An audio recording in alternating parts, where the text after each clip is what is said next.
पण तरी सांगायचं म्हणजे असं की आपला सहयोग आहे आणि सहज असल्यामुळे आपल्याला असं वाटतं की असेल माझा हरी तर देईल खाटल्यावर. तर सहज हा योग जो घडतो तो फक्त कुंडलिनीची जागृती आणि तुमचं सहस्त्रार भेदन इथपर्यंत आमचं तुमचं देणं घेणं आहे. आता पृथ्वी आहे. मध्ये तुम्ही जर एखादं बी घातलं तर तिचं देणं घेणं एवढंच आहे की बा तुझ्यामध्ये मी अंकुर फोडते, पण त्यानंतर बघायला नको.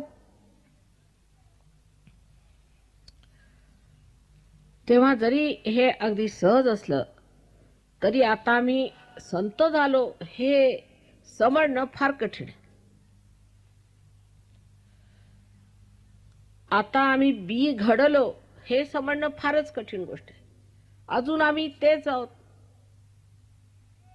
असं सारखं आपल्याला वाटत असतं, किंवा तसं नाही वाटलं तरी आपली वागणूक तशीच असते. तर ती बदलायला पाहिजे आणि समजलं पाहिजे की आता आपण संत झालो. आणि संतांची किती लक्षणं सांगितलेली आहेत रामदास स्वामींनी, प्रत्येकाने सांगितलेली आहेत. त्या संतातली आपल्यामध्ये कोणती लक्षणं आहेत ती पाहिली पाहिजे, तिकडे लक्ष दिलं पाहिजे. ती लक्षणं आपल्यामध्ये दृष्टिगोचर का होत नाहीत, लोक आपल्यामध्ये ते शोधत का नाहीत, ते त्यांना दिसत का नाही, त्याला कारण काय हे पाहिलं पाहिजे. तर सर्वप्रथम आपण असा विचार केला पाहिजे की परमेश्वराने आपल्याला अंकुरलाय, बरं झालं, आता पुढे का, आम्ही काय केलं त्या परमेश्वरासाठी. आम्हाला सहयोगामध्ये हे माहिती आहे की प्रत्येकाला आशीर्वादित करतो परमेश्वर. योगक्षेम वहाम्यम, योग मिळाला तुम्हाला क्षेम याच, ते त्याच्यात बंडलच त्याच्याच बरोबरच येते, समजा बिल्टीन, त्याला काही करायला नको, क्षेम घ्या. पण क्षेमाबरोबर एक आणखीन यायला पाहिजे कृतज्ञता, ती येत नाही. कृतज्ञता जर आली तर लगेच हा विचार येईल की मग मला एवढं फुकटात मिळालं, आम्ही काय केलं होतं, कशाला असं मिळालं, कसं मिळालं, आता मी काय देऊ जीव का प्राण, असा विचारायला पाहिजे. पण रे माझ्या मागल्या माताजी असं झालं, नोकरी तर लागली, पैसे मिळू लागले, पण अजून माझ्या मुलीचं लग्न झालेलं नाही, बरं ते झालं, मग आमकं राहिलं. म्हणजे तेच चालूच आहे तुमचं, जे मागचं होतं तेच पुढे सुरू आहे, त्याला काही अर्थ आहे का. तर सहजात तुम्ही आले ह्याचा अर्थ असा आहे की तुम्ही पहिल्यांदा संत झाले.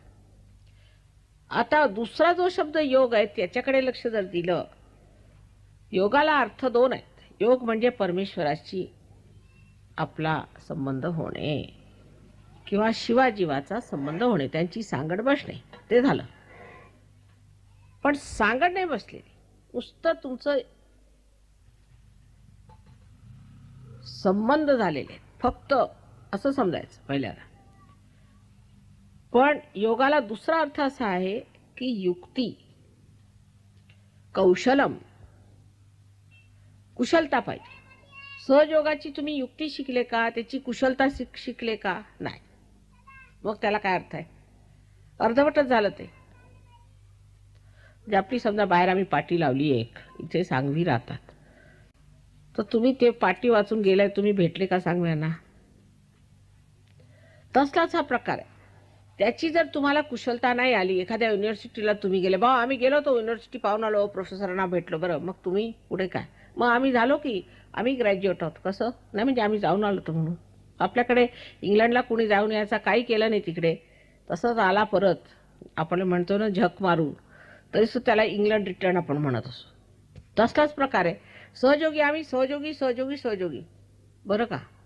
मग ह्या बोटाला काय अर्थ आहे, इकडे जळलं म्हणजे काय होतं ते माहीत नाही, बा आम्ही सहयोगी होतो, बिल्ले लावून आम्ही सहयोगी झालो, तसं सहयोगात होत नाही. काहीतरी व्हावं लागतं आणि त्यासाठी काहीतरी करावं लागतं. आणि त्या करण्यामध्ये एक गोष्ट लक्षात ठेवली पाहिजे की काही काही गोष्टींचा त्याग करावा लागतो. त्यातला एक त्याग आपण नेहमीच करतो, म्हणजे बुद्धीचा त्याग, तो नको, ते सोडून पुढचं बोलायचं. बुद्धीचा त्याग करून मोकळं व्हायचं आणि मग म्हणायचं सहयोगानं आमची वाट लावली. तर ते एक सोडून बाकी जर त्यागाकडे दृष्टी असली, आम्ही काय सोडलं, जे बेकार होतं ते सोडलं, त्याला काही अर्थ नव्हता ते सोडलं, असा विचार करायचा. जसे ते हरिरामाचे लोक आले, मला म्हणायला आले तुम्ही एवढे श्रीमंतीत बसलेले, आता ते माझ्या नवऱ्याचंच आहे सगळं, मी तरी काय करू, तुम्ही एवढे श्रीमंतीत बसलेली आणि तुम्ही काय त्याग केला, तुम्ही कशा झाल्या म्हणे देवी. आवडलं, देवी त्याग नसते करत, तीच एक त्याग करत नाही, बाकी सगळ्यांना करावं, तीच भोगती आहे. बरं कबूल, म्हटलं तुम्ही काय त्याग केले ते सांगा. म्हणे आम्ही हे सोडलं, ते सोडलं, ते सोडलं, हे सोडलं. म्हटलं असं का. बरं असं करा, तुम्ही माझ्या घरात किंवा माझ्या अंगावर तुम्हाला कोणचंही जर त्या श्रीकृष्णाच्या पायाच्या धुळीबरोबर किंवा त्याच्या कणाबरोबर एखादं काही मिळालं तर घेऊन जा म्हटलं, तुम्ही ते सांगा, पण ते त्याच्या पायाच्या धुळीच्या कणाबरोबर असायला पाहिजे. तर गडबडले गृहस्थ. तसेच त्यांच्या तोंडावर इतक्या सुरकुत्या होत्या की मोजून घ्याव्यात. आणि म्हणे आम्ही मोठे कृष्ण भक्त. म्हणजे काय, कृष्णाला शोभेल का, कृष्ण भक्त म्हणजे कसे, अगदी टवटवीत असायला पाहिजे. बसलेच ना सगळे. तर मी म्हटलं का हो कृष्ण भक्त, तुम्ही सांगत का नाही, तर गडबडली. तर काय दिसेच ना. तर म्हटलं काय तुम्ही मग दगड धोंड्यांचा त्याग केला काय, हे दगड धोंडेच ना, नाही तर काय ती राख, तिचा त्याग केला. त्याग कशाचा करायचा, जर काही धरलंच नाही तर त्याग कशाचा करायचा. म्हणजे करायचं काय माणसाने, की काही धरायचं नाही. त्याग करायचा म्हणजे काय, धरायचं नाही. हा माझा मुलगा, ही माझी मुलगी, ही माझी नोकरी, हे माझं घर, हे माझं ते, हे माझं ते, हे माझं आणि मी पण सुटलं पाहिजे. आणि हे जोपर्यंत सुटणार नाही सहजयोग जमणार नाही. ते सुटता आलं पाहिजे. आणि ते सोडणं आपल्या महाराष्ट्रात जरा कठीण जातं. पण मुलगा मुलगी म्हणजे जीव का प्राणी, एक डोळा हा दुसरा डोळा तो. त्यांनी म्हातारपणी लाथा मारल्यावर मग लक्षात येतं, अरे बाबा हे काय केलं आपण. सगळं जग तुमचं कुटुंब व्हायला पाहिजे, हे संतांचं लक्षण आहे. माझं पण गेलं पाहिजे, मी पण गेलं पाहिजे. आणि ते जाण्यासाठी आयुष्य आम्ही सहयोगाला वाहून दिलंय. आता परमेश्वराशिवाय आम्हाला काय करायचंय. आम्ही परमेश्वराच्या कार्यात रत आहोत, आम्हाला टाईम नाही आता दुसऱ्या गोष्टी. आमचं हृदय आम्ही परमेश्वराला वाहिलंय. आम्हाला आता कोणत्याही दुष्ट भावनांना हृदय नाही राहिलेलं. आमच्या बुद्धीत दुसरं काही सुचत नाही, फक्त सहयोग आणि त्या परमेश्वराच्या कार्यासाठी काय करायचं तेच आमच्या डोक्यात विचार चाललेले आहे. आमच्या जेठराग्नीला सुद्धा दुसरं काही पचत नाही. तुम्ही काही बोलू नका दुसरं, बा आम्हाला चालायचंच नाही. परमेश्वराच्या साम्राज्यात बसल्यावर आम्ही दुसरं काय बोलायला तयार नाही. आमच्याजवळ वेळ नाही त्या गोष्टी. असं जेव्हा होईल तेव्हाच ते सुटणार आहे. इतर गोष्टी सुटल्याशिवाय सहयोग जमू शकत नाही. आणि त्या बाबतीत जरा कच्चे होत आपण. त्यामुळे सहयोगी तयार म्हणायला फार कमी. त्याच्यामुळे एका माणसाला सगळं पडतं आणि बाकीची मंडळी नुसती ढम्म बसून राहतात. नसली तरी थोडं बहुत करते.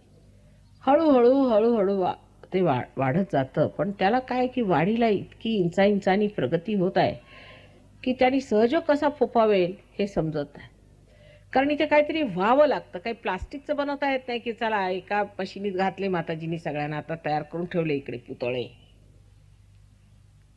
ते मेलेलं काम आहे. जिवंत कार्य करायचं म्हणजे त्याला वेळ लागतो, हे मलाही माहिती आहे. पण जरा जास्तच वेळ लागला म्हणजे जरा असं मग वाटतं की काय करावं आता, कसं करायचं. नाशकाला जरा जास्तच वेळ लागत आहे. आणि इथे भागीरथी धावते. रामानी आणि सीतेनी दोघांनी अनवाणी चालून इकडे पवित्र केलेलं आहे. ही तपोभूमी आहे. सगळे ह्यांना मी सांगते वर्णन करून. त्यात आदिशक्तीवरती गडावरती बसलेले आहेत. सगळं असून इथे सगळ्यात गाडं जे आहे हळू चालत आहे. म्हणजे ज्या रथाला 100 घोडे लावले त्याच्यापेक्षा ते 2 घोडे लावलेलं खच्चर चांगलं चालतंय हे बघून आश्चर्य वाटतं नाही का. की ते जी गाडं आहे ते बरं चाललेलं आहे 2 घोड्याचं, आणि हे 100 घोडेवाल्याचं काय झालं काही समजत नाही. आणि केवढी मेहनत घातली तुमच्या पूर्वजांनी इथे.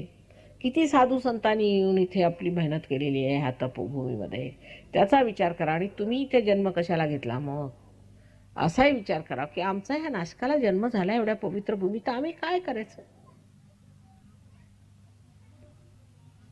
नसत्या गोष्टींकडे लक्ष नसलं पाहिजे.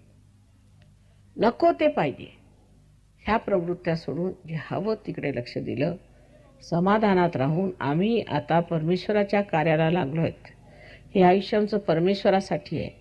हा जो काही आमच्या प्राणाचा दिवा लावलेला आहे तो परमेश्वराच्याच प्रकाशाला पसरवील.